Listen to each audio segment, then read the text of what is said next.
plane I've ever seen an airliner make. I think the one you're going to see will be even a little bit tighter.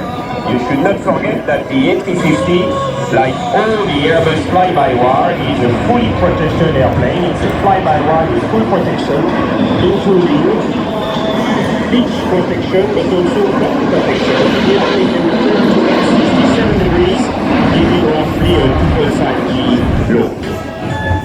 Notice how very quiet the airplane is. What kind of engine does it have? So this airplane is equipped with Rolls-Royce Trent XWB engines, which have been specifically developed to get a dual certification both by the European authority, the EASA, as well as by the FAA. It's got the FAA certification at the end of it. We don't have to here. We have a full protection coming from the fly-by-wire system, which allows to fly quite slow. As you can see it right now, it's about